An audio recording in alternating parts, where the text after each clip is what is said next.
It's time now for World Watchers International with Mae Brussell, who for over 17 years has investigated and exposed political conspiracies worldwide. World Watchers International originates at KLRB, Carmel, California. Here's Mae. Good evening. This is Mae Brussell in Carmel, California. It's broadcast number 544, and it's May the 9th, 1982. There was a review of a book in the Wall Street Journal this week that I found very fascinating. I haven't gotten the book yet, but it was one of these things that really caught my imagination. It's a new book called Iran, The Untold Story by Mohammed Heikel, Heikal. And there were several messages to be learned just from this book review alone, and I'm sure there's much more in the book.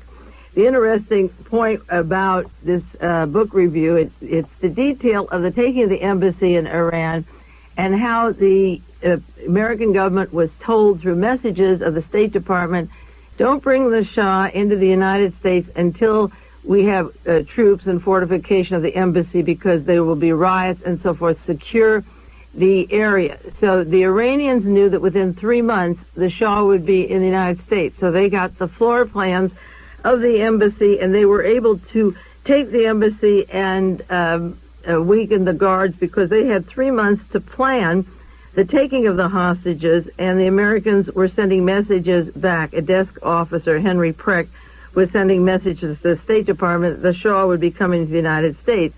So the Shah was going to be here. The Iranians knew it, so that both of them were making their moves, and it didn't just happen as it appeared on television, and it hardly ever does happen that way. And secondly, one of the things that kept the Shah hanging around for so long in Iran was that he ordered some new crowns. Now, he had one of the finest collections of diamonds in the world, but according to this book, he was dissatisfied with the crowns of his predecessors, so he commissioned Cartier's to make him a new one. And at the end of his royal career, he didn't want to leave Iran for several days because he wanted to take the crown jewels with him, and they were in the vault. The people that kept the vault were on strike, and everyone else around Iran was, and his personal guards couldn't find them, and they had to leave without the jewels. But what kept him there so long was still wanting to take the new crown and the new jewels. And as the struggle was going on, it began in January of 78. By May of 78, his wife, the Empress Farah, first heard for the first time of the name Khomeini. And according to this author who lived in the Middle East, she said, for heaven's sakes, who is this Khomeini? Now, that's important because sometimes there's news around us, all around us, that affects our lives, our safety, our future, our country. It's all there for us to see. And if you don't want to see it, if you think that you're the grandest empress in the land and that your Shah is going to have a new crown and you're going to go on living forever in that manner, you don't see anything else that's happening around you. So in all of that time, she wasn't aware that Khomeini was waiting there in Paris and getting ready to replace her and her husband and take over the government. And the important thing about Khomeini was that even though they didn't know who he was, they didn't really know who he was, this author says Khomeini knew exactly who he was fighting, and that is the difference in surviving and in the game of surviving. Know your enemy and know who you're fighting. And this Khomeini said to the author of this book, the Shah was nothing as a figure, and neither was his Savak, and that was a powerful army trained by the CIA. Ours was a revolution against the army, and he assessed the fact that you don't fight the Shah with arms. You don't fight arms with arms. You can never win. Khomeini said you cannot confront the army. Arms cannot be fought with arms. The only way to fight the army is to disarm it. And so when it came to the push and shove, the soldiers lined up with the masses and the people and would not defend the Shah, and that's how they won the revolution. He said, despite their uniforms, they were of the people. Do not attack the army in its breast, but in its heart. Appeal to the soldiers' hearts, even if they fire on you or kill you, because you will prove that blood is more powerful than the sword. And that is what happened. And I mention that because we live in a military area, a very highly concentrated area. This is Military Week out here in Monterey, California, on the peninsula. And we have installations here of the Presidio, which is the oldest Army installation in the United States. It's the spy school. There's Fort Ord. There's Hunter Liga with a laser beam weapons, Kashawa with the satellites, the Navy Postgraduate School, the Monterey Institute for Foreign Studies that trains spies to go all over the world.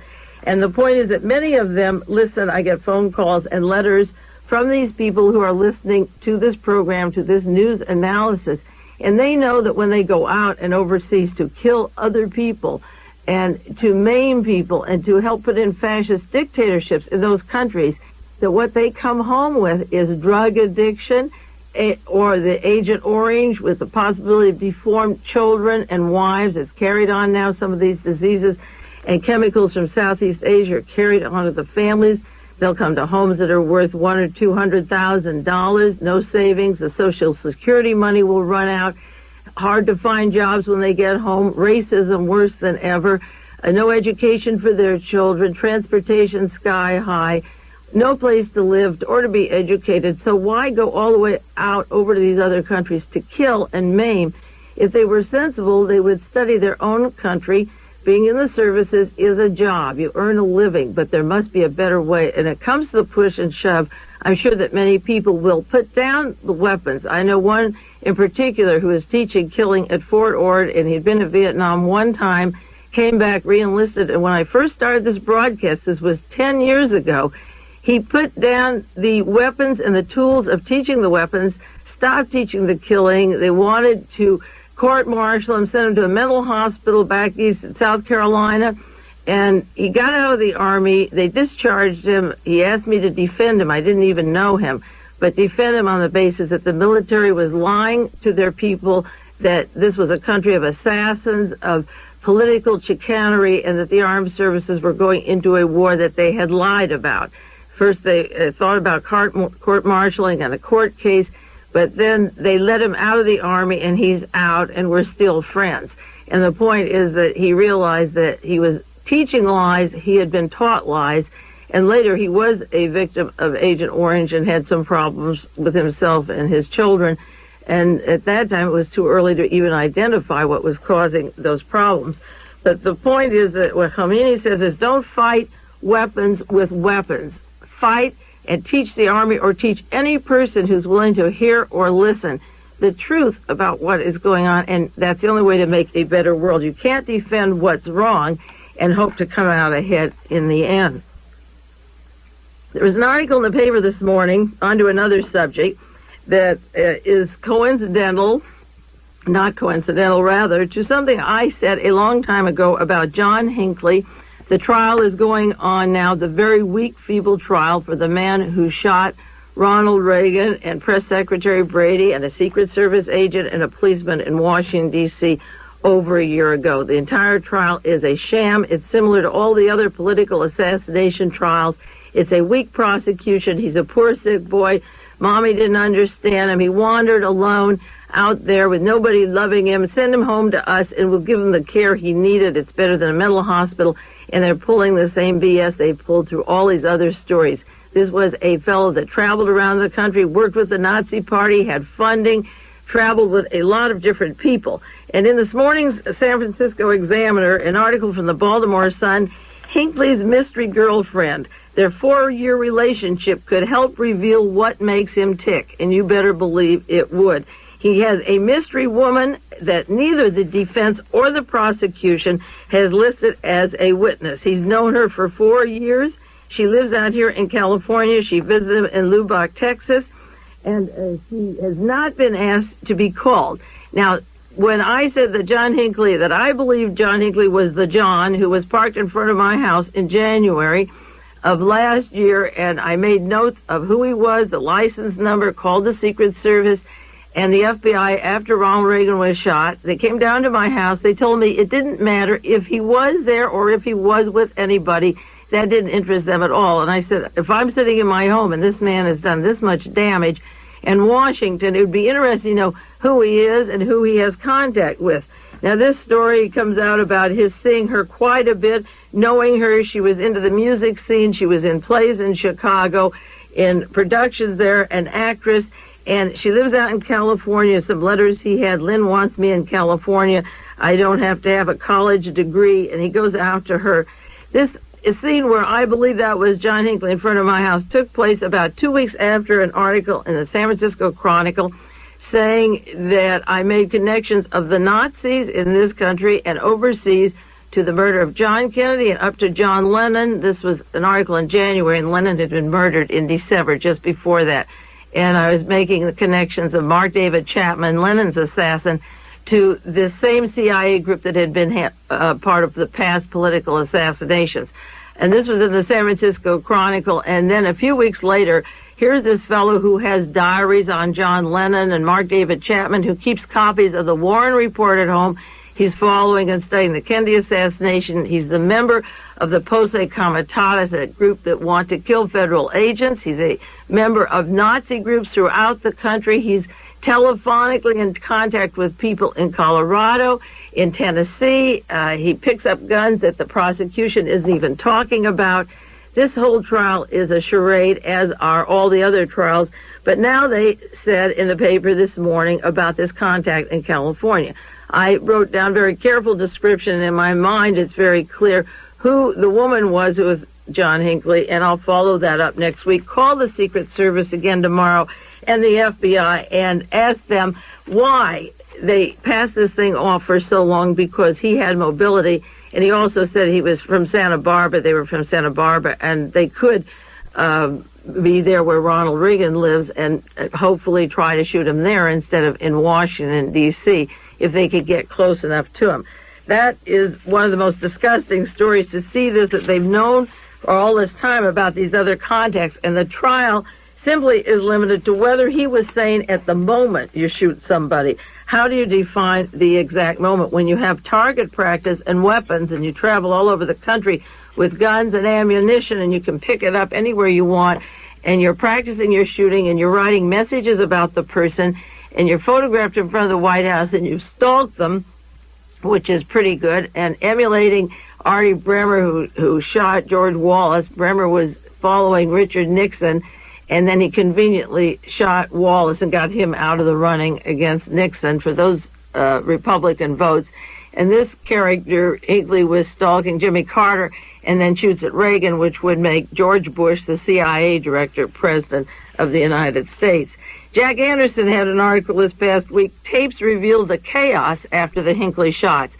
And it tells about the power struggle that Alexander Haig had when he said, I am in charge, and got up there on the rostrum and wanted to ignore the Constitution and the line of succession. But what Jack Anderson said was that when Alexander Haig called George Bush, who was in Texas, in Hinckley country down there in Texas, they had much in common, the Hinckley family and George Bush, Haig told Bush on the telephone, there's been an incident in Washington. The phone wasn't secure, and this was the message. And minutes later, a telex message told the Bush party that Reagan had been shot in the back. Now, when Haig called Bush, he doesn't say why he's calling him or what's happening. He says an incident instead of making it as serious as he is. And the implication here is that Bush wanted the attention and wanted to get back and wanted to take the attention off himself, whereas Haig wanted the attention on himself, and that he didn't use the Andrews Air Force Base to get to the White House lawn, that he used the normal channels, because unlike Haig, he did not want to appear to usurping the authority of an incapacitated president. Of course, he didn't want to appear that way because he was going to be the next president. So he just slowly went his way and got into the White House. But this article says that when Haig called him, he didn't even tell him the president had been shot. The issue of the trial, insanity finding, this is the headline of one article called The Freedom for Hinckley. He will be free and he can go home to mommy if they find him insane. Another article from the Washington Post Service, prosecutors must prove that Hinckley was sane. Well, the prosecutors won't prove Hinckley was sane because they're not going to admit into evidence all the places he traveled, all the people he contacted, how he purchased the weapons, who paid for his staying at the Sheraton Hotel up in New Haven in Washington, how he got in the office building across the street from the CIA, and I got some information I'll share with you next week on the location of the hotel where he was and his relationship to the Central Intelligence Agency and the Secret Service, how Hinckley got there. Los Angeles Times has an article, Hinckley's mental state emerges as the lone issue. It isn't the lone issue. These assassins, or these pairs of assassins, or the one who is along with the actual gunman, have teams. They work together. They're seen in other states. They're seen in the same state. At the scene of the crime, they're present. They're photographed at the scene of the crime. And in comes the prosecution, who can't dare give a strong prosecution because the defense attorney, as I mentioned a long time ago, for this operation of the Hinckley family is Edward Bennett Williams at his office, and they represented everybody from Robert Vesco to Lucky Luciana to the Mullen Associates at the time of Watergate, and to E. Howard Hunt at the time of Watergate, Richard Helms, all the Watergate CIA, all the CIA establishment, and the organized crime figures and the mob syndicate. So with an attorney representing Edward Bennett Williams, representing John Hinckley Jr., I don't believe for a minute that the prosecution is going to try and buck up against it. Now, they tried that food testimony this week at the trial. The doctors got up who examined Hinckley, and they asked him if it was possible that he had too much pizza and soda. And that's how he ended up at these hotels and these locations and by the White House and so forth. That's sort of like the Dan White Twinkie case. They wanted to make it a diet, and Dr. Rosen of Lubbock said he gave him tranquilizers and so forth. But the question was, could he have too much food? And he wrote messages about the Beatles and John Lennon, and those were idols of his. They weren't his idols. You don't go around with the Nazi Party in various states in Illinois, Ohio, and so forth with the Gestapo and idolize John Lennon. This is more stuff coming out of the news media, and they just eat it up. Now, one of the important things about this trial is Brady's memory dims, so he can't testify. That was in the newspapers this week. Why can't Brady testify? Because his brains were blown out, and the jury may feel sorry for Brady. And you don't want him to be sorry. If you're going to try and get Hinckley off and back to the family, you don't feel sorry for him, so they don't allow Brady in so they can see the damage they did to his brain. They just say his memory is dim. His memory is probably zero. Nobody has heard or seen Brady talk except grunting some sounds or seen him walk. But God forbid you feel sorry for Brady, then you may be pretty hard on prosecuting Hinckley. So Brady is not identified. It doesn't matter whether he can testify or not. He could come in a wheelchair so they could see the victim and how his life is from this moment on. Now, they put a judge, U.S. Judge Barrington Parker, very good strategy in this case. They put a black judge on the case because then he won't look like he's prejudiced against this little Nazi rich kid, okay? They did that with the Rosenbergs. They put Judge Kaufman, and they had Roy Cohn, a Jew, help prosecute it, and Louis Nizer. If Jews are hard on Rosenbergs, then Jews aren't communists. And if blacks are easy on the Nazis, you know, they're not going to show the hate for hate. Okay, so they put a U.S. Judge Barrington Parker, a nice black judge who listened to the case and do just what Judge Kaufman prosecuted the Rosenbergs, but he's not going to be hard on Hinckley this time, see, because he's a Nazi. It's a reverse thing. He's going to let him off to show that he's not filled with hate. He's not going to justify, and he's not going to take in any evidence also of the background of John Hinckley as he listens to this case. There's also mention that he had newspaper articles about the Warren Commission. I said before about the slaying of John Kennedy and the diary of Arthur Bremer, who shot George Wallace, and the story of the John Lennon shooting. I published in Why Was Martha Mitchell Kidnapped in 1972, The Pattern of the American Assassin, the domino theory of the American assassin, that James Earl Ray could read about Oswald and shoot Martin Luther King. Then Sirhan read about Ray and Oswald, so he could shoot Robert Kennedy. And all the assassins that would follow would read the history of the past assassins, and then that would be their role model. So now they've pulled out the Warren Commission report, the Lennon thing, the Artie Bremer.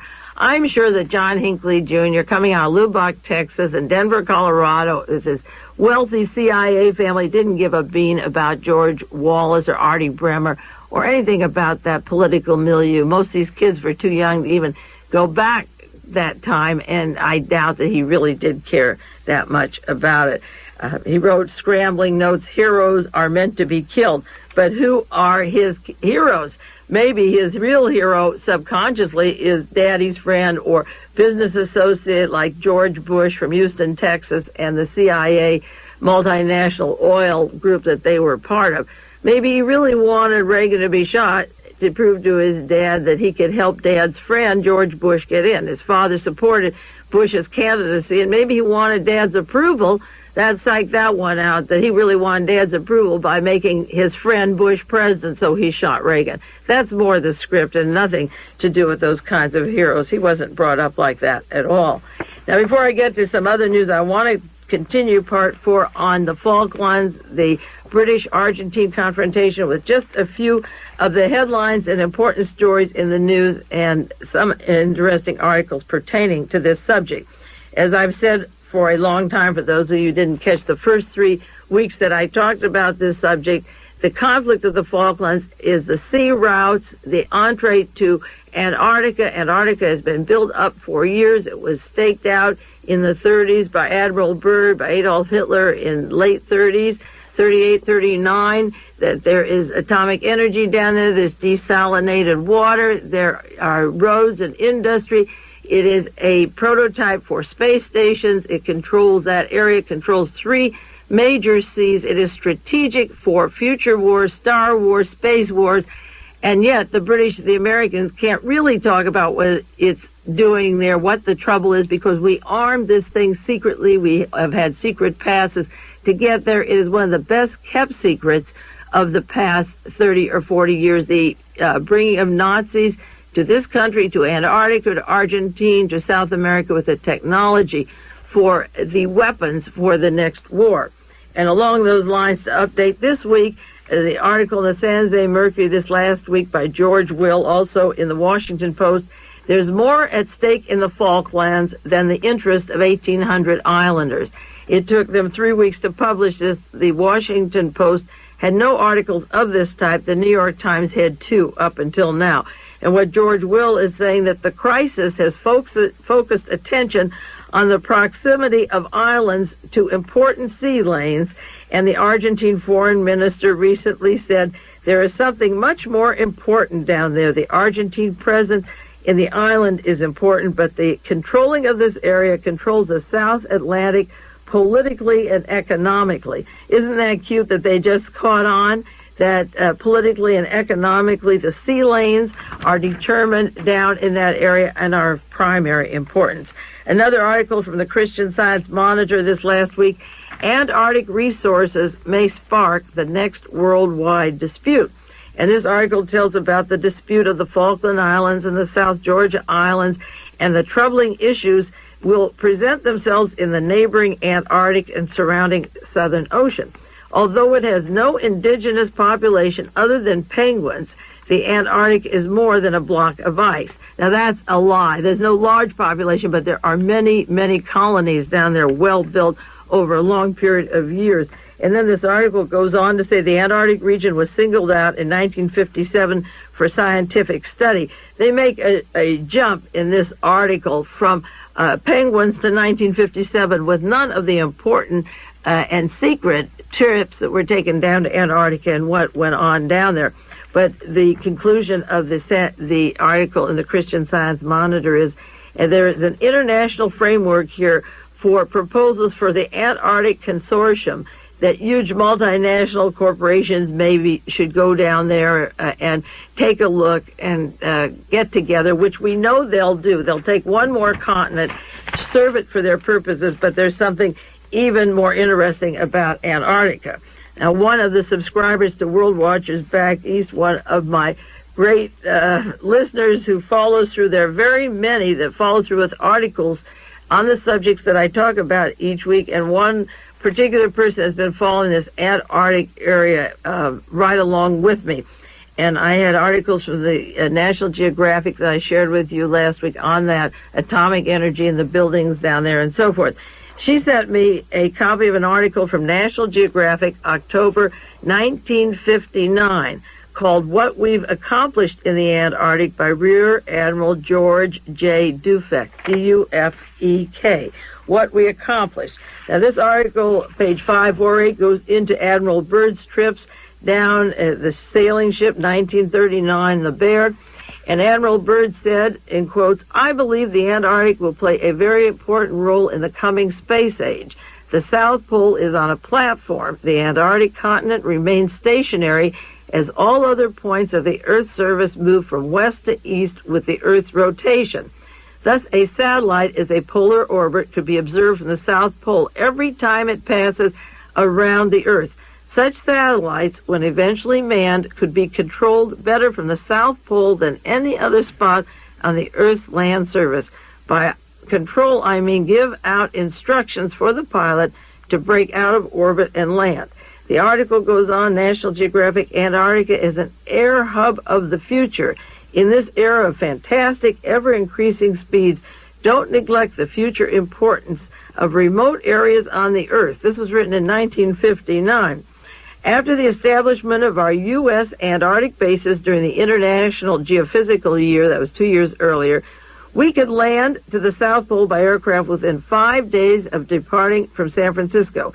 It's been a long dream to build a runway on solid ground in Antarctic equipped with facilities of a modern airport in the United States. And with such an airport, we can fly planes in and out 12 months a year. Furthermore, it will open the era of trans-Antarctic flights between Australia and New Zealand. I mentioned those last week, from South Africa to Australia to Antarctica and then New Zealand, and South America and Africa. Just as many U.S. planes are traveling today.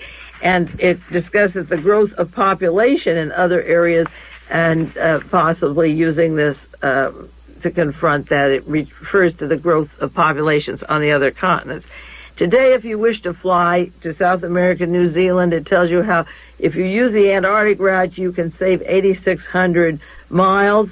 Someday, an airstrip of at least 5,000 feet will be constructed there, and that will be a great day for Antarctica and the whole southern area. And it refers to the Pan American World Airways flying down there with particular stewardesses, and that it will become a tourist paradise. I'm sure like Guyana. Remember how Jim Jones sold Guyana to various members of our population, and over 900 died down there? Well, this article in 1959 in the National Geographic was saying, as a matter of fact, Argentine and Chilean ships already take tourists to the northernmost fingers of Antarctica, and when the snow melts, there's ice skating, hiking, mountain climbing, and etc. An even more interesting section from a book that was sent to me by the same person. It's called Antarctica, My Destiny, The Personal History of the Last of the Great Polar Explorers by Captain Finn Ronne, R-O-N-N-E, published in 1979 by Hastings House. Now, this has to do with General Curtis LeMay, and who was chief of the Air Corps Research and Development, working with Mr. Ronne. Curtis LeMay was one of the persons on the board of directors of National Geographic that was particularly interested in this magazine in the Antarctic area and the explorations down there with members of the CIA. Mr. Ronne talks about his work with Office of Naval Research and with the North American Newspaper Alliance, who were to buy his stories about Antarctica. Now, Priscilla Johnson from North American Newspaper Alliance worked with Lee Harvey Oswald in the Soviet Union. This was an alliance set up by the Central Intelligence Agency, and that is the syndicated news that you were to get from Antarctica by these explorers. Now, Admiral Byrd lived a block away from this Mr. Ronne, and he describes in 1946 the Operation High Jump. That's the one I described several weeks ago on this program, of Admiral Byrd and Navy operation, how they went down there. And this particular person was competing with Admiral Byrd, and Byrd thwarted everything he did and didn't want to share the information when they first started out. When he wanted to go down there and get money to go down to explore, he said, I had a powerful opponent, one determined to thwart my interest in the U.S. role of discovery of exploration. Although I was an immigrant from Norway with no American family ties or powerful connections, my interests were similar to Byrd. But Byrd wanted monopoly of Antarctica. It wasn't a free area. that people could go down and explore, and it never has been. It's been a top secret area where, as I say, you have to have special permission, you get fingerprinted and so forth, and it's very hard to get there. This book describes the relationship of Lowell Thomas to the people going to Antarctica, and of course Lowell Thomas worked both with the Central Intelligence Agency, Lawrence Arabia, and many relationships to our spy agencies in this country while he was alive as a newspaper man. This fellow finally gets into a working relationship with Admiral Byrd, and they share information, and he wrote to him in a letter. He complained to Senator Francis Case that the polar matters were controlled by the Pentagon people, sympathetic to Admiral Byrd's interests, and he had reason to believe they would block his expedition, that Byrd considers Antarctica his own country, and there's no competition in this field. I'll take a break now. It's 30 minutes. We'll take a 1-minute break and go on to the importance of the Falklands and that part of the world to the United States military. This concludes the first.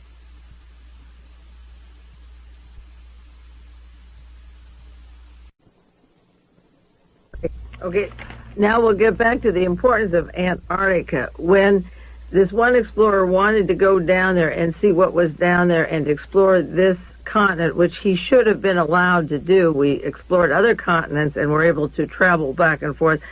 There was a column written by Drew Pearson that reported, they said they intend to tell Admiral Richard Byrd, the famous polar explorer, that they don't want this party who wanted to go down and investigate the area, they don't want him to head the upcoming Antarctic explorations.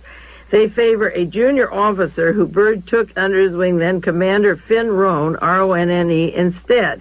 The Navy is still backing Admiral Byrd. He has strong support in the Senate, where his brother, Virginia's potent Harry Byrd, and his in-laws, the long-faced Senator Leverett Saltonstall, blocked funds for the Antarctic expeditions for other people. This was written up in a book that Drew Pearson exposed the fact that Admiral Byrd and his brother in the Senate were holding up the explorations of other persons who wanted to get down to Antarctic. And this book is evidently, I got sections of it copied, I don't have the whole book yet, is the politics of who can get down there, who can see the facilities, and who can explore. And then the author says, in 1961, I went on the lecture circuit, and in Hamburg, Germany, the U.S. information officer informed me that there's a family living there I would like to meet. His name was Captain Alfred Ritscher, R-I-T-S-C-H-E-R, and I recognized the name immediately. In 1938 and 39, he led a German expedition to the coastal areas off Queen Maud Land in the Norwegian sector of Antarctica. Now, that's the man whose name I mentioned is on the maps of the National Geographic, printed. I have two copies of 1957 and 1963. He's the man that Adolf Hitler sent down to Antarctica to stake a territory that he could go to in case the going got rough in Europe after he intended to invade Poland. And the stories that I've put on the air or the information I've had were these ships from Norway that escorted them down there later. So it was in the Norwegian section, which fits in this book sections I received this week, fit in with the map and the material that I have that preceded before I received this about the trip. This fellow was in Germany and met Mr. Ritscher, and he was the fellow who was sent by Hitler to discover and claim land in the Antarctic. The expedition did an excellent job, the Germans that Hitler sent. As I learned after World War II ended, a friend of mine with the Department of Interior said there are volumes in his office, 2 volumes of the Schwabenland expedition. Now, there's no map since World War II that has the German section, even though it was staked out and had a name.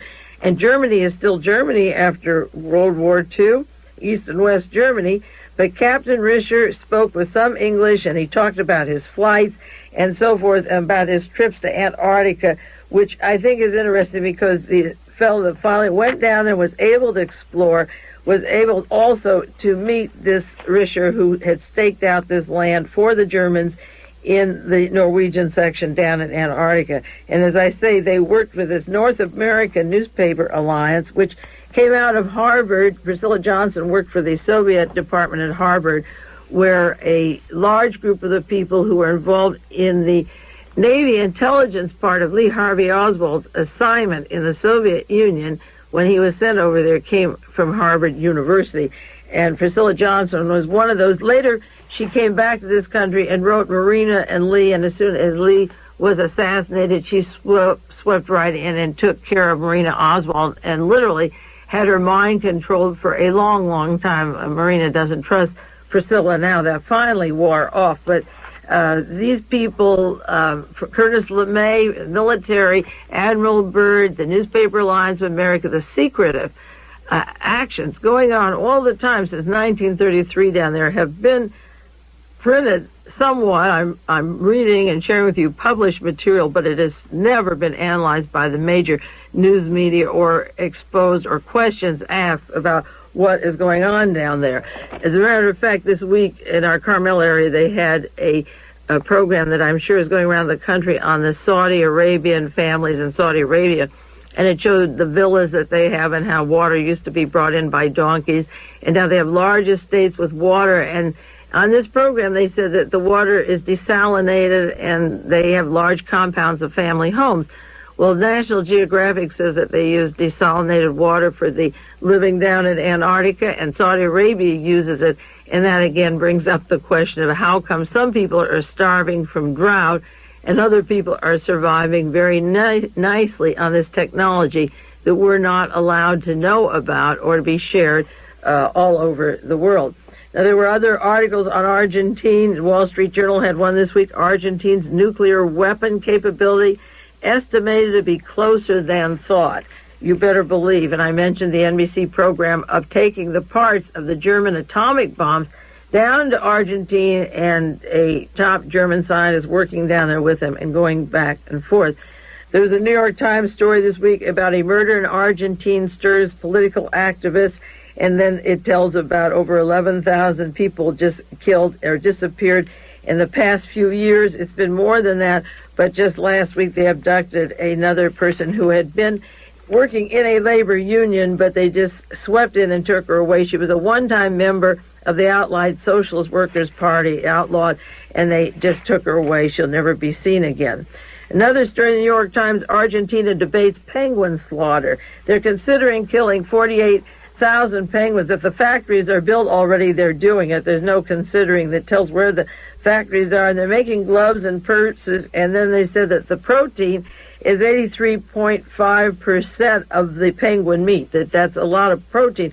They asked how you're going to kill these animals with this factory there, because so many people have objected to the clubbing of the baby seals up in Canada. And the question was asked, and the answer was they thought it would be chemicals.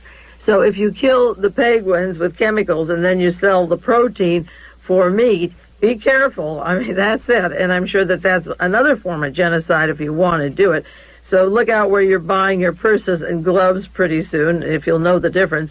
And this is one thing that's going down there, is the chemicals flying a penguin, making products, selling meat, and getting rid of people at the same time. You've got to give these people credit. I mean, they're not dumb. When I say know your enemy, the average person has a mentality of, say, the Shah's wife, and that's not very high. And you have to read these stories in these newspapers like the Wall Street Journal, the New York Times. Years ago when I was on KLRB, when I first started here, and it'll be 12 years starting the program this coming June, people would say, where are your sources of information? And if I gave the Berkeley Bar, the LA Free Press, the Underground Press, or Overthrow, they'd say, oh, well, you can't believe that. You could believe it. Everything that I read or put on the air, I believed, and is checked out as far as I could, was true. And just because it was printed by an alternative lifestyle didn't mean it wasn't true. So now that all those free presses are out of business, the Berkeley Barb and all the counterculture, most of them, the newspaper, incidentally, the City on a Hill up at Santa Cruz, is doing a good job, a darn good job of articles and exposés of corporations such as Bechtel and so forth. But there aren't many doing this anymore. And now when I give sources like the Washington Post and New York Times, people still, they don't ask where are your sources, but they're not seeing the stories that are right in front of them that have tremendous implications. I remember the dildrine in the school lunch programs that causes cancer that was coming out of the chicken farms in Mississippi going to Illinois and Detroit. And we could safely say, well, 6 or 8 years from now, those kids will have cancer and a big uprate of cancer in blacks. So if the penguins get there doing in with poisons, and then the food is set out to eat, somebody else is going to suffer years from now, and you can be sure of that. A gentleman involved and very much involved with the National Geographic that has published 70 to 80 articles on Antarctica passed away this last week, Melville Grosvenor. And the interesting thing about his life were the details of his work. He graduated from the U.S. Naval Academy. He was very interested in Antarctica. That was one of his favorite subjects, and also in conservation, but in the Antarctica. And he was the one who launched the expeditions to Mount Everest and Antarctica. And his great-grandfather, Gardner Hubbard, began the National Geographic, but his grandfather, his mother's father, was Alexander Graham Bell, the inventor of the telephone. So the family that have the National Geographic came from a exploratory family that were interested in space, polar, and undersea research. Those were their hobbies, oceanography, and so forth. So they have followed very carefully. And on their board of directors, as I say, are people very interlocking with the intelligence community, with the secrecy, including that Earl Warren as part of the National Geographic, and Curtis LeMay, and the head of Pan Am. I mentioned them last week. Quite a list of board of directors in addition to the scientists. But when these men pass away and you read the obituaries, you get a certain view of history that fills in some of the pieces. Ted Zolk had an article in the New York Times.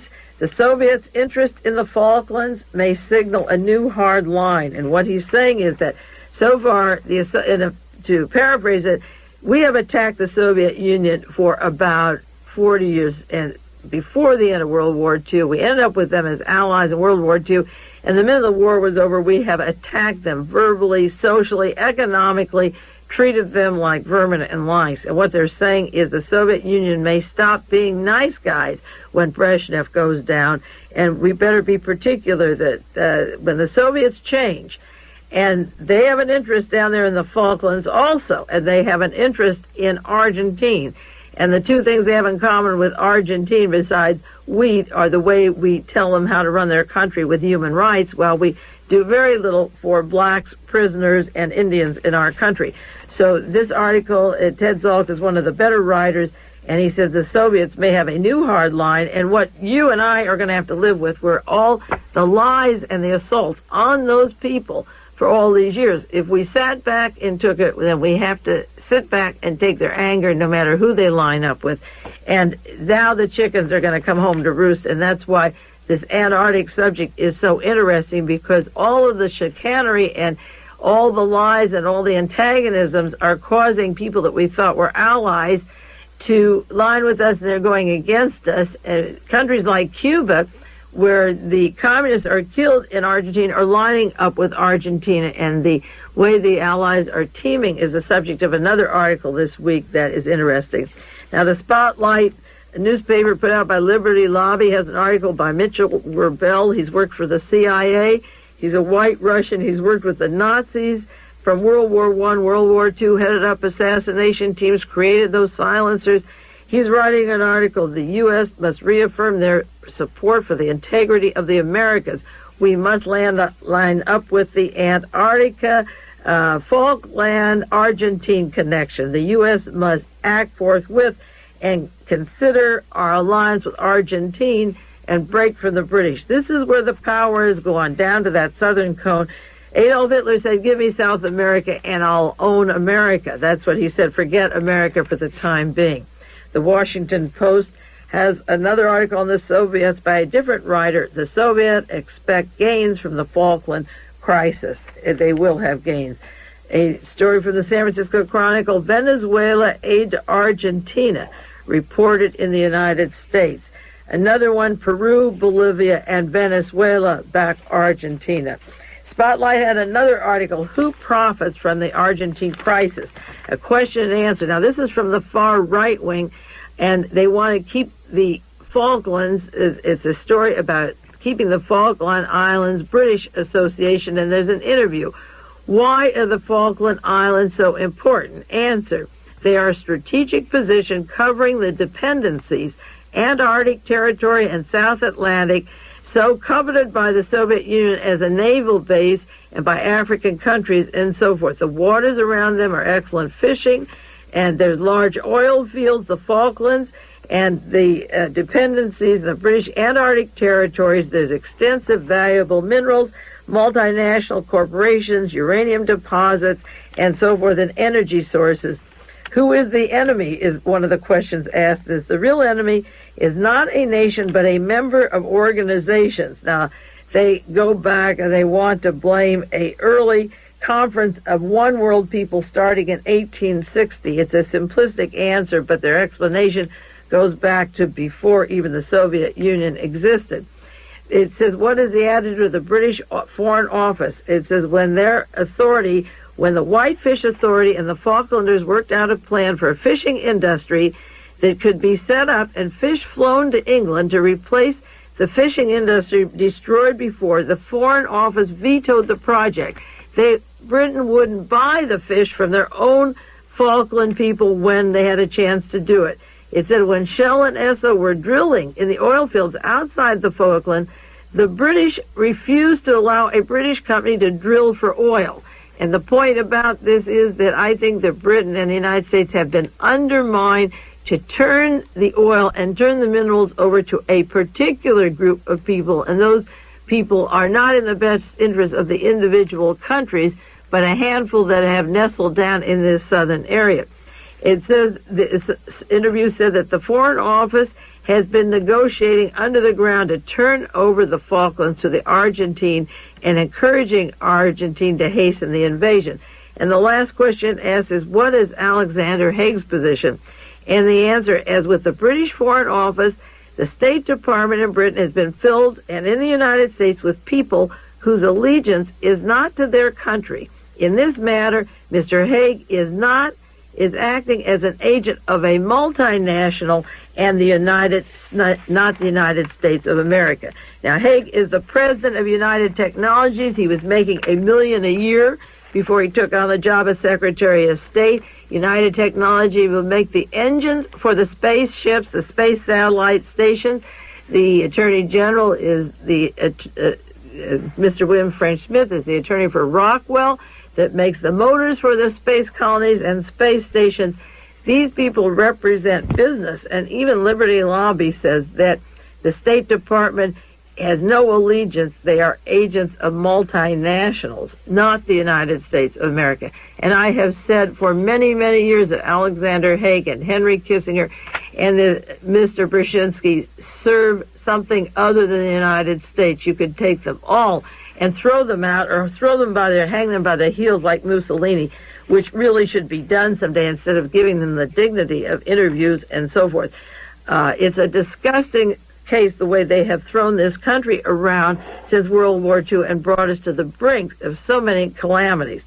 Another article in the Los Angeles Times, caught in our own noose. The first mistake for Haig was an alliance with the Argentine military. And it goes about how close he was, how Argentina plotted a coup in Bolivia that actually was encouraged by Washington, that Washington encouraged Argentina in every matter of internal affairs, and that Haig was instigating these people to go ahead and take these moves, and the article is called Caught in Our Own Noose. Another story, the Falklands are a missile test ground. The military doesn't have to lose at any angle. They can keep getting appointments when they have a war. They get new medals, new stars. They sit home. They don't do the fighting. You don't see the big brass out there in those freezing waters and waves. And this is first post-World War II naval campaign. This is what Project Paperclip was about. This is what the Nazi rocket scientists, the missile scientists, Boeing, Lockheed, General Dynamics, you name it, the Fairchilds, this is what they wanted. They're making these toys. How many toys can you have before you start testing them? And another story by Joseph Kraft on Atlantic War, how it could start. It said, first we should have let them know there was no separation of us between Britain instead of encouraging Argentina as the aggressor.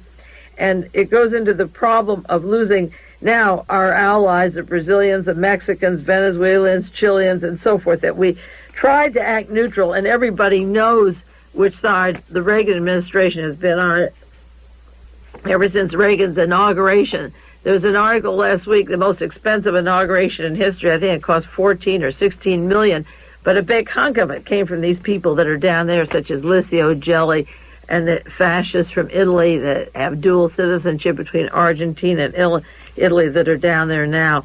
Another story in the Los Angeles Herald, it's going to be another Vietnam, Argentina, and the U.S. and the Falklands. Mario Oblado from California, Democratic primary, was running for governor in the primary, Latin American. He's favoring, I'm for Argentina very much. He's trying to act as a liberal Democrat in California. You know how long he'd last in Argentina? He'd have his hands and fingers cut off in 10 minutes. I mean, off with him. He would be one of the 350,000 missing people, or recently the 11,000 dead. Oblado would last 10 minutes in Argentina. And with his political stance that he's trying to run for, but in this case, he's favoring Argentina. It's so easy to do that from California in the position you're in. Spotlight also has a story, Britain terrified by Gaucho bomb. We told you an article last February the 8th, Argentina had nuclear capability and how it was achieved. And they say now the media is trying to blame the Nazis behind it. It's not just Nazis alone. It's a lot of big money that has allowed the Germans to transfer this technology from Germany down to Argentina. Sure, the German scientists and the Nazis designed it, but it's very important to know that not Nazis alone have made this mess in these various countries. Another story, Britain no longer rules the waves. There could be a time when America no longer rules the waves. And from the London Times, the perils of shuttling. I've been getting the London Times, the Sunday London Times. What made the Hague mistake controversial, his mission controversial, even before he got his policy instructions for even-handedness, was that the Reagan administration wanted to give this trip to George Bush. It would have made sense to keep Hague in Washington, but Hague succeeded in persuading the president to let him undertake the task.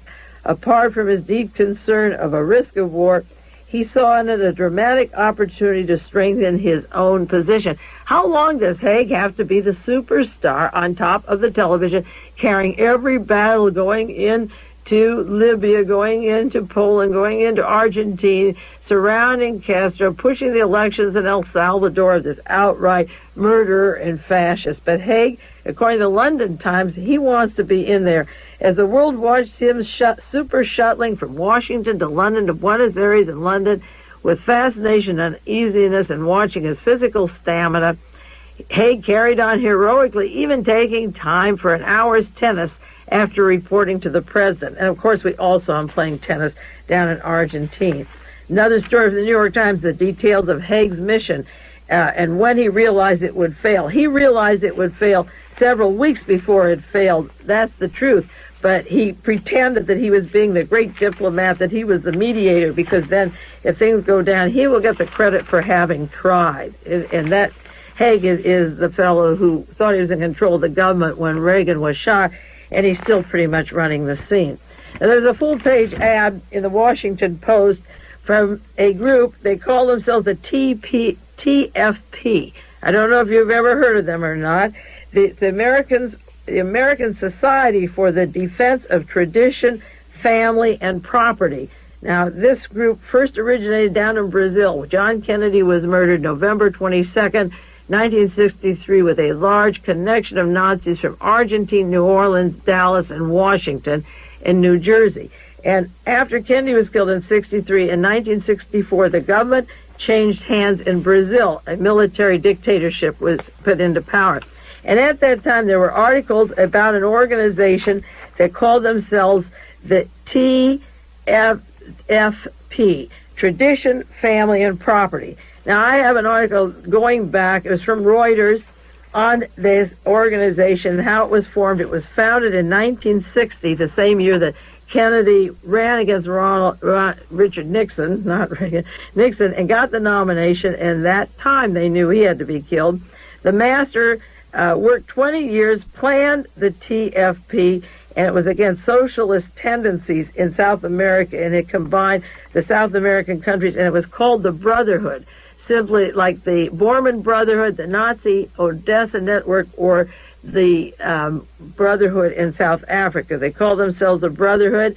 They were founded in 1960, and they took over, and they were instrumental in Brazil in this military junta. They have jeweled crucifixes, palaces, priceless art. They call themselves the Hall of the Knights, thrones with wood carvings, and visitors in South America and Brazil from Chile, Cuba, Argentina, Uruguay, and the United States. Their symbol is the serpent's head. It's similar to the SLA, which I said the serpent's head was used because of the Nazi connections. Well, they serviced in Brazil.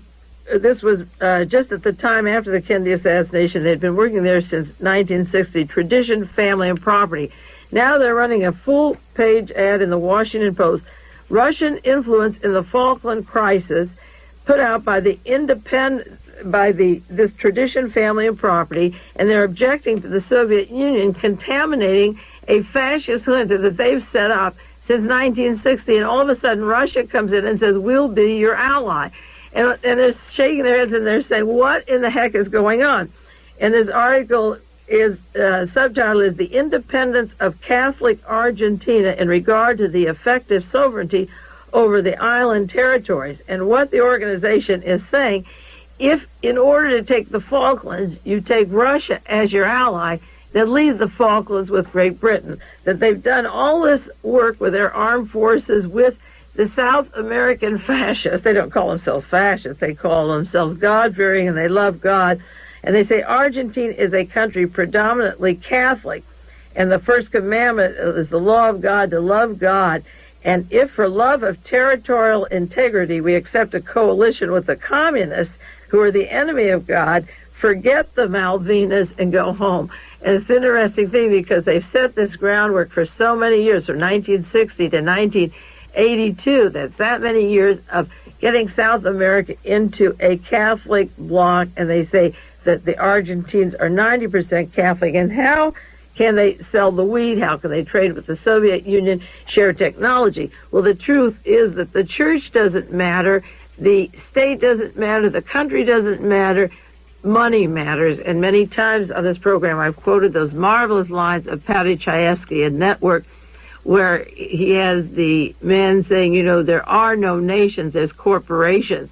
The ITT and Dow Chemical and the petroleum corporations and so forth, the communications, the multinational corporations are where it's at. If the United States doesn't sell wheat to the Soviet Union buys it from Argentina. It simply has nothing to do with boundaries anymore, or who prays to who, or what God they have. The name of the game is money. There is no God except making a buck. That's how the Vatican went broke to the tune of $26 million a year, by blending their money with the Gambino family and organized crime to make more money. And this organization worked so hard to get almost what they wanted, and all of a sudden their allies are Cuba down there and the Soviet Union. And it's really funny because they're suffering from an identity crisis. What's happened to our American organization, our international organization in defense of tradition, family, and property?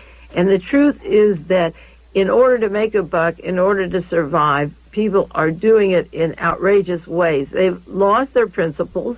They will trade and deal, and that is the name of the game, and that is the reality of the world today. The old alliances don't matter.